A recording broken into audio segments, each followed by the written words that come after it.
우리 주님께 박수 한번 올리겠습니다. 할렐루야.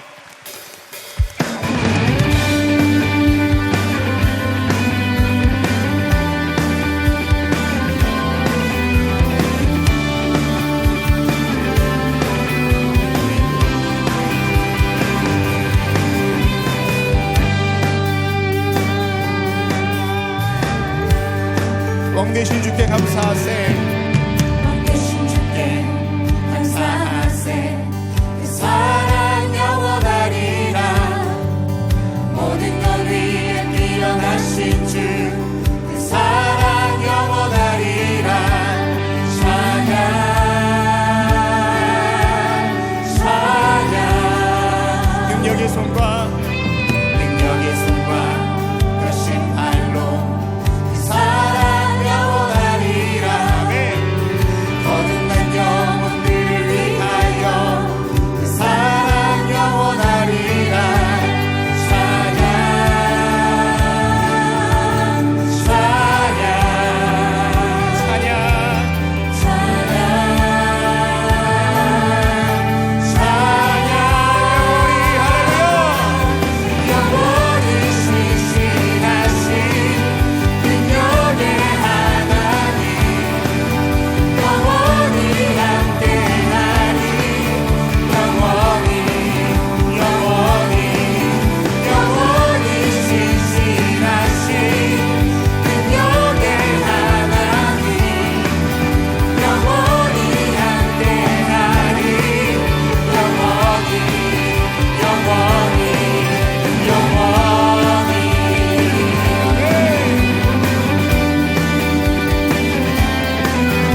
마땅하십니다. 할렐루야.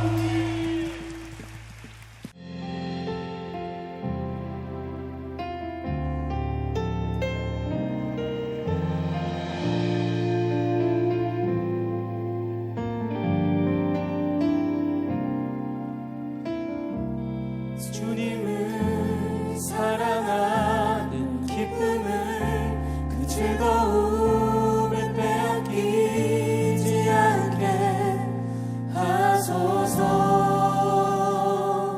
주님을 사랑하는 기쁨을 그 즐거움을 빼앗기지 않게 하소서. 주님을 사랑하는 기쁨을 그 즐거움을 빼앗기지 않게 하소서. 주님을 사랑하는 기쁨을 그 즐거움을 빼앗기지 않게 하소서.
예수 주님을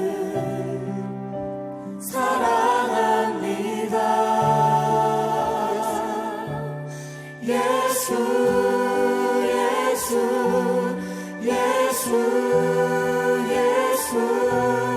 주님을 사랑합니다.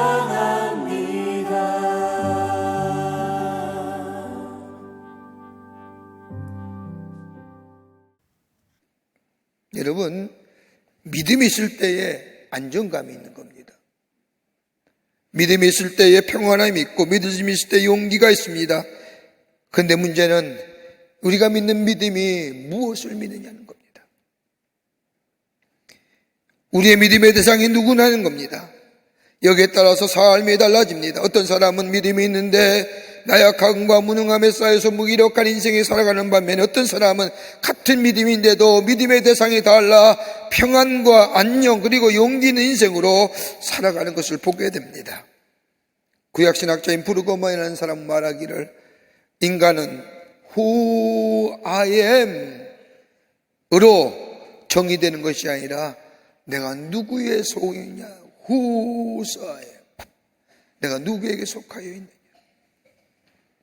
내 삶의 주인은 누구냐, 내 믿음의 대상이 누구냐, 누가 나를 지배하느냐라는 것에 대해서 그의 존재가 평가된다는 겁니다. 좀 쉽게 얘기하면, 내 삶의 주인이 물질이다 그러면 그 사람은 물질의 주의자가 되죠. 내 삶의 주인이 명예다 하면 그 사람은 명예에 노예된 사람이죠. 비굴해지는 겁니다. 내 삶의 소유가 물질이다 라고 생각, 그처럼 비참한 인생은 없을 겁니다. 오늘 본문의 말씀을 보면 좀 더 쉽게 이해하려고 하면 누가복음 17장 7절 말씀으로부터 거슬러 올라갈 수 있습니다. 내가 죄를 짓지 아니할 뿐만 아니라 다른 사람을 실족지 않게 할 수 있는 것은 다름이 아니라 믿음이라고 말씀하십니다. 하나님을 향한 믿음이 있게 될 때에 나만이 아니라 다른 사람을 실족지 않게 하는 삶을 살 수 있다고 합니다. 그러자 예수님의 제자인 베드로가 예수님께 묻습니다. 예수님, 그러면 우리의 믿음을 더하여 주소서. 예수님의 굳건한 믿음, 믿음과 행함이 함께하는 믿음, 예수님 같은 믿음을 더하여 달라고 합니다. 여러분, 믿음이라는 것은 자생적으로 생기는 것도 아니요, 노력하는 이에게 얻어지는 것도 아니고, 위대하고 큰 믿음을 가져보겠다고 노력한다고 해서 얻어지는 것이 아니라, 여러분, 믿음은 하나님의 선물입니다. 하나님이 우리에게 주셔야만이 비로소 우리의 삶에 믿음이 생기고, 그 믿음을 통하여 하나님의 위대한 역사들을 일으킬 수가 있습니다. 여러분, 지금의 시대에 필요한 게 뭘까요? 참 어려운 시대에 사는데, 정치적으로, 사회적으로, 경제적으로 참 어려운 시대에 사는데, 여러분, 우리에게 지금 필요한 게 뭘까요? 저는 아마 믿음이라고 생각합니다. 여러분, 경제도요, 시장에 대한 신뢰가 믿음이라는 것이 무너지면 경제 혼란이 오지 않습니까? 정치도 그렇지 않습니까? 상호간의 신뢰가 깨지니까 분열이 생기고 나눔이 생기는 거 아닙니까? 나라와 나라의 동맹관계도 그런 거 아닙니까? 신뢰가 깨어지니까 동맹이 깨어지는 거 아닙니까? 사회도 그렇죠. 우리에게 진정 필요한 게 뭘까요? 아마 우리 안에 있었던 이 믿음이 회복되어야 될 것이 아닌가. 그게 하나님을 향한 믿음이든 사람과 사람과의 관계성의 믿음이든 우리 사회 속에 진정으로 필요한 것이 어떤 것일까요? 제자들이 구했던 우리에게 믿음을 더하여 주옵소서, 믿음을 더하여 주옵소서라고 하는 이 고백에 예수님은 뭐라고 말씀하시는가요? 여기에 담겨진 의미가 어떤 것이고 예수님은 무엇을 말씀하시려고 했는 건가요? 본문의 말씀을 통해서 몇 가지로 함께 말씀을 나누며 함께 은혜 받기를 원합니다. 첫째는 적음이 아니라 없음이 문제입니다. 오늘 본문의 말씀을 보면 제자들이 예수님께 우리의 믿음을 더하여 주옵소서라고 간청합니다. 믿음을 더하여 주기를 예수님께 기도합니다. 그러면서 예수님은 제자들에게 너희의 겨자씨마의 비유를 통해서 말씀하시지요. 겨자씨가 무엇일까요? 아주 작은 씨앗, 작은 종자의 씨앗이 겨자씨입니다. 티끌만큼이나 적은 씨앗입니다. 예수님의 이 비유를 통하여 제자들에게 알고 있는 말씀은 너희의 믿음이 크고 적고의 문제가 아니라 너희 안에 믿음의 생명이 있느냐라는 거예요. 겨자씨가만한 믿음이라서 문제는 안 된다는 겁니다. 작아서가 아니라 없어서라고 하는 겁니다. 다시 말한다면 너희의 믿음이 살아있느냐, 너희의 믿음에 생명력이 있느냐. 여러분 생명은요, 성장을 동반하고, 생명은 힘을 나타나고, 생명은 능력을 동반합니다. 저희 집 앞에, 주택 앞에 은행나무가 큰 게 몇 개 있습니다. 이렇게 보면. 그래서 은행나무가 무성할 때는 이렇게 창문을 열어도 별로 밖에 안 보이는 정도로 그렇게 무성합니다. 겨울에 앙상했습니다. 근데 어느덧 봄이 되니까 물이 오르면서 은행에 잎이 내면서 파란 잎이 되면서 자라가면서 여름철이 되니까 그 잎이 쫙 얼마나 무성한지요. 열매까지 은행잎이 맞았습니다. 그런데 요즘에 아침 저녁으로 찬바람이 슬슬 부니까 떨어지기 시작하는 거예요. 조금만 있으면 다 떨어지고 옛날에 겨울에 맞았던 그 앙상한 가지만 남을 겁니다. 그렇다고 은행나무가 죽은 건가요? 죽었다고 얘기하는 사람 아무도 없을 겁니다.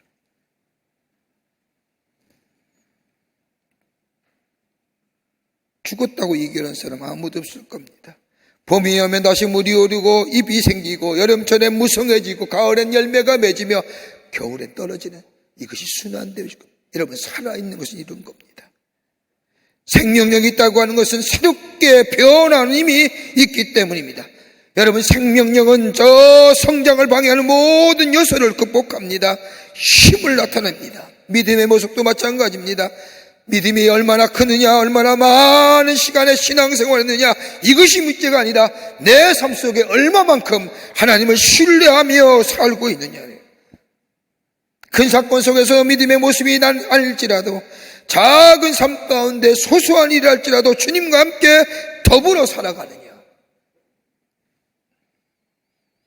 여러분, 흔히 예수 믿고 그리스도인이라고 말하는 사람에게는요, 두 종류의 사람으로 나누어 볼 수가 있습니다. 하나는 제자라는 겁니다. disciple.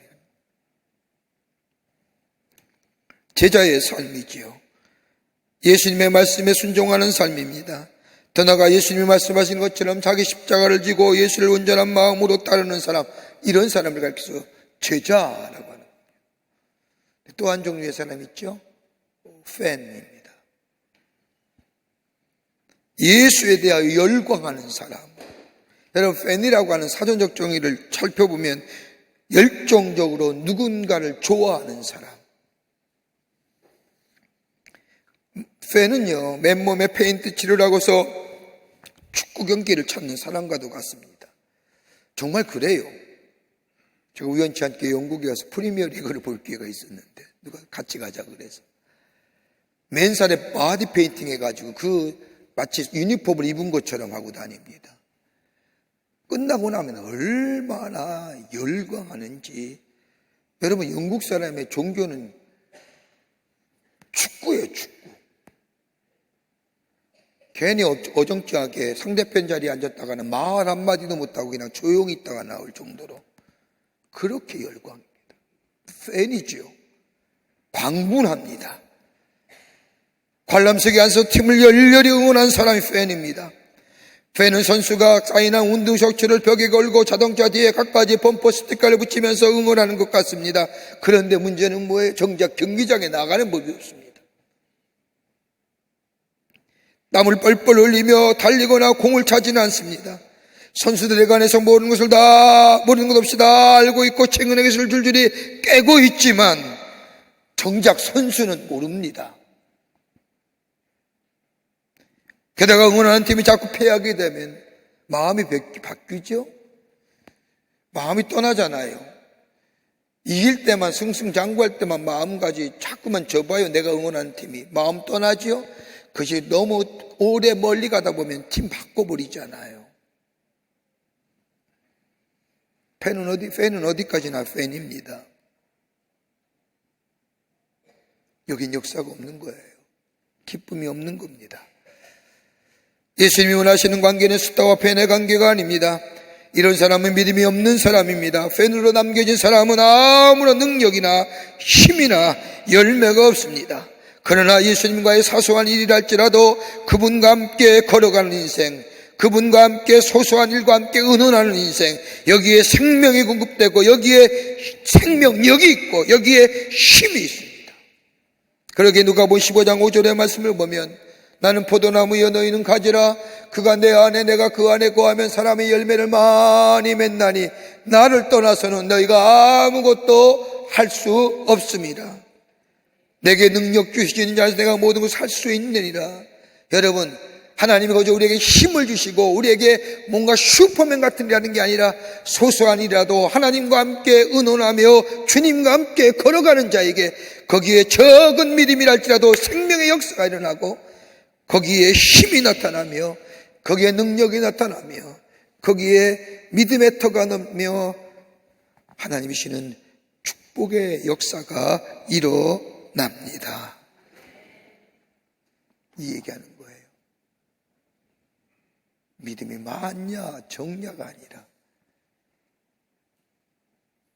적은 믿음이라도 있느냐 하나님을 향해서.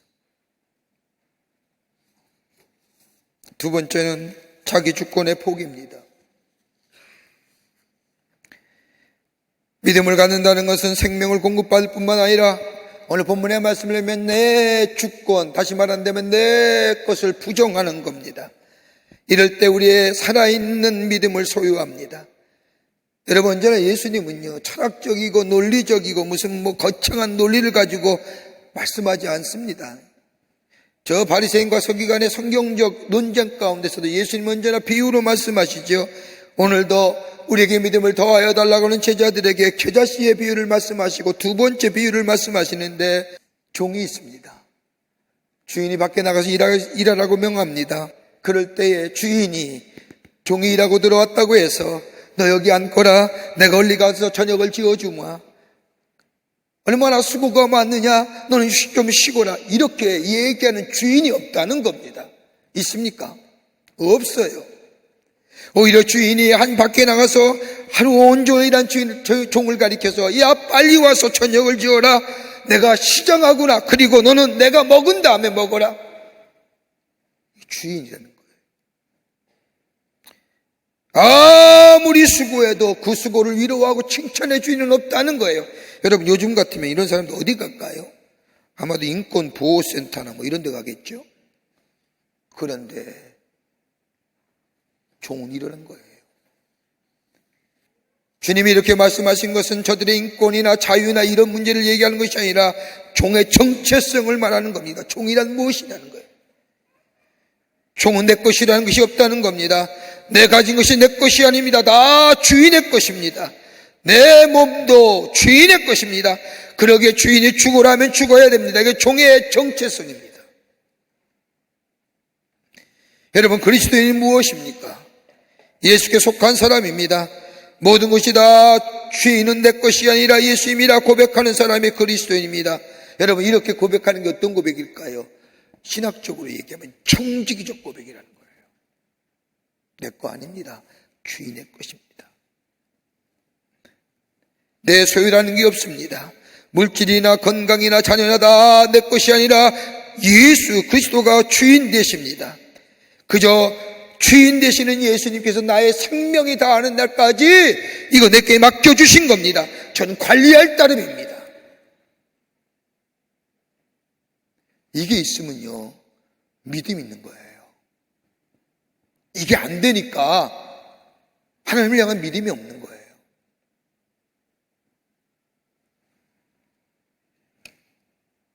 여러분, 열왕기상 21장의 말씀을 보면 아합이라는 이야기가 나옵니다. 아합이 아람군의 1, 2차 전투에서 승리하죠. 무려 20만이 넘친 아람군을 쳐부십니다.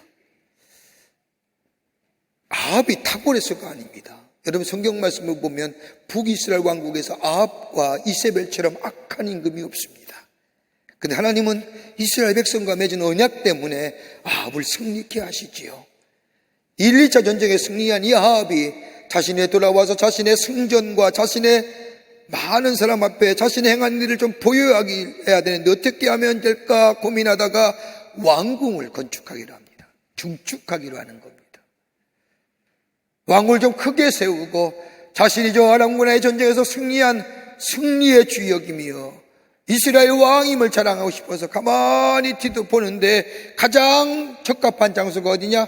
저 자신의 왕궁 앞에 있는 나봇이란 사람이 키우는 포도밭입니다. 저거 사서 왕궁을 크게 세우기만 하면 자신의 업적이 자신의 위대함이 드러날 테인데 생각하고 나봇을 향하여 사람을 보내어 그 포도밭을 팔라고 합니다. 나봇이 안 팔지요. 회유를 하고 겁박을 하고 내가 값어치를 더 많이 주겠고 땅을 대토하고 여러 가지 많은 방법을 제안하지만 나봇은 꿈쩍도 안 합니다. 고민하게 될 때에 이세벨이라는 여인이 이 아합의 고민을 모습을 보고 한방 해결해 주지요. 나봇을 저 신성 모독죄로 만들어서 돌로 맞아 죽게 합니다. 그리고 나봇의 포도원을 빼앗지요. 여러분, 나봇이 포도원을 왜 안 팔았을까요? 그 좋은 값, 그 좋은 대토, 여러 가지 좋은 제안에도 불구하고 그가 거절한 이유는 딱 한 가지입니다. 자신이 경작한 포도원은 자신의 것이 아니라는 겁니다. 내 조상의 것이고 내 생명이 나는 날 내가 잘 간수하여 내 후손에게 남겨줄 내 것 아니라는 겁니다. 내 조상의 것이고 내 후손의 것이라는 겁니다. 왜요?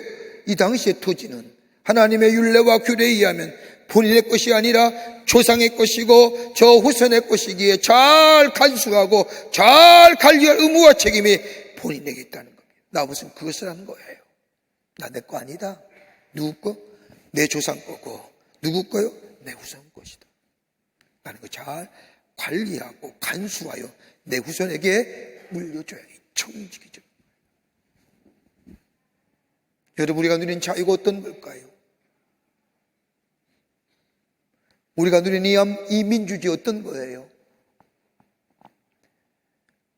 이 나라를 국권이 지켜준 이 안보의 어떤 것은 어떤 거예요? 잘 지켜야 할 의무가 우리에게 있는 거예요. 우리 조상의 것이고 우리 후손의 것이에요. 내 거 아니에요. 적당한 타협과 정당한 흥정을 통하여 팔고 사굴 것이 아니에요. 국권이 지켜서 물려줘야 할 것들이에요. 왜 이거 안 해요? 왜 대충 흥정으로 넘겨주려고 해요? 그 어떻게 지켜진 건데? 어떻게 우리 가운데 만들어진 건데? 거기에 동조합니까, 우리? 만약에 우리의 자유가 그렇게 훼손된다고 하면 우리 후손은 뭐라고 얘기할까, 우리를 향해서? 우리가 누린 민주주의가, 우리가 누린 이 신앙의 자유가 훼손된다고 하면 우리 후손은 우리를 향해서 뭐라고 얘기할까요? 여러분, 제가 얘기하는 것은 정치적인 자유 뭐 이런 얘기하는 거 아닙니다.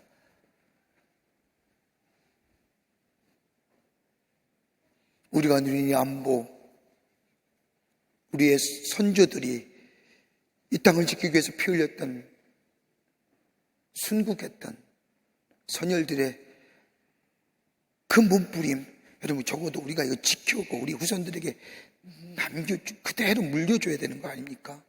더 성장하고 발전은 못된다 할지라도.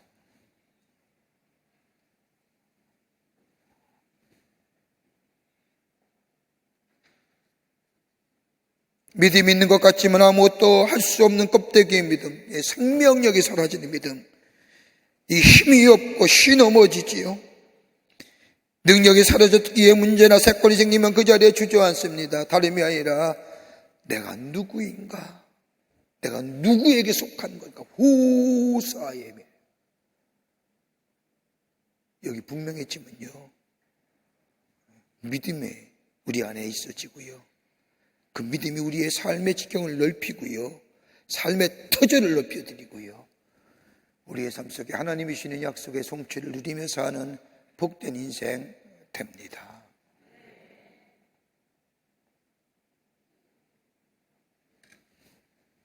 끝으로 보상을 바라지 않는 마음이지요. 보상을 바라지 않는 겁니다. 예수님이 오늘 본문의 말씀을 나와 있지 않지만 마태복음 20장의 말씀을 보면 예수님이 예루살렘 성을 향하여 올라가시기 전에 제자들 중 한 어머니가 예수님께 나와 간청을 합니다. 주의 나라가 임하시면 하나는 예수님의 우편에 하나는 예수님의 좌편에 앉게 해달라고 요청합니다. 다른 말로 말하자면 예수님을 3년 동안이나 제자로 동행하면서 보상이 있어야 되지 않겠습니까? 보상에 대한 얘기입니다. 대가를 요구하는 거지요. 이와 유사한 말씀이 마태복음 19장 27절 이하의 말씀을 보면 예수님이 천국에 관한 말씀을 하면서 저 낙타가 바늘기로 들어가는 것이 부자가 하나님 나라에 들어가는 것보다 쉬우니라고 말씀합니다. 이 말씀을 들은 이 제자들이 그 가운데 베드로가 예수님께 묻습니다. 우리가 모든 것을 다 버리고 주를 따라 싸운데 우리가 무엇을 얻으리까? 아비도 버리고 우리 애도 버리고요, 아내도 버리고요, 집도 버리고 다 버리고 주님 따랐습니다. 3년이라는 세월을 어비했습니다. 우리가 뭔가 보상이 있어야 되지 않겠습니까? 라고 하는 얘기.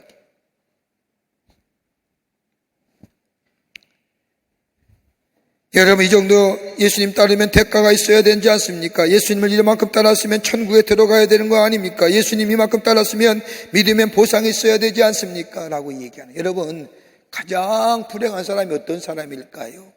보상바라고 일하는 거예요. 기대치 가지고 보상의 심리를 가지고 일하는 사람, 여러분 이처럼 불쌍하고 안쓰러운 사람이 없습니다. 여기에 능률이 없는 거예요. 여러분 우리 가정에서도 마찬가지죠.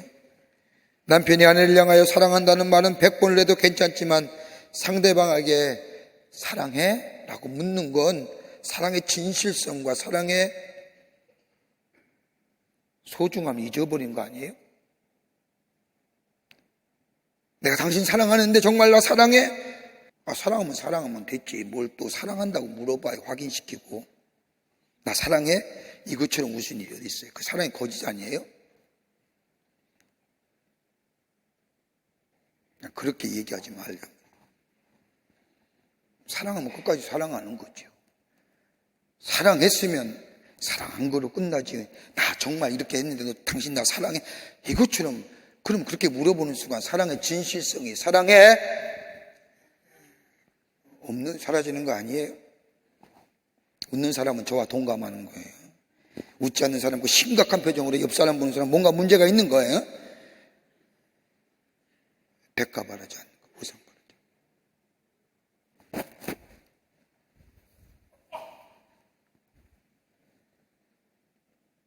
믿음도 마찬가지죠. 그러게 마지막 절에 예수님이 하신 말씀 보세요. 우리는 무익한 종이라 우리가 하여야 할 일 한 것뿐이라 할지니라. 그저 내 할 일 한 거예요. 왜? 내게 주신 거 하나님 은사로 주신 거잖아요. 은혜로 주신 거잖아요. 여러분 우리가 있는 재물도 우리가 있는 건강도 우리가 있는 능력도 하나님은 내게 주신 거잖아요. 그 일 가지고 주님을 기쁘시게 하는 일로 쓰임 받는 거예요. 그러기에 그저 내 할 일을 했을 뿐이다라고 고백하는 거예요. 내일 했어요. 내가 내 거 아닌데 주님 것 가지고 최선의 청지기적 사명을 가지고 했을 뿐입니다라고 고백하는 거예요. 여러분 여기에 믿음이 있는 거예요. 이 믿음이 내 삶의 터전을 높이고 내 믿음의 터전을 넓히고 삶의 지경을 넓히게 하는 거예요. 여러분 가만 보세요. 내가 이렇게 교회로 오랫동안 출석했으면 사람이 알아줘야지. 내가 높은 지위에 내 이름 석자가 알려졌으면 나 알아줘야지. 여러분 근데 그 자리가 영원하십니까? 왜들 이러세요? 내가 가진 것이 영원하던가요? 내 미모와 내 건강과 내 권력과 내 위와 내 위치와 내 지위가 나의 삶을 영원히 만들어 주던가요? 아니더라고요. 그것 가지고 날 알아줘야 되고 날 인정해 줘야 되고, 그러니 인정 못 받, 내려와서 인정 못 받으면 절망하고 좌절하고 삶이 비굴해지고, 이걸 일찍 넘어선 사람은요 삶이 귀하게 아름답게 살더라고요. 이거 못 벗어나니까 인생이 참 비참하죠. 여러분, 어떤 사람이 교회 쉽게 시험 들고 떠나는 줄 아세요? 보상을 기대한 사람들. 신앙생활도 기도의 생활도 여러분 보상받으면 시험 들어요.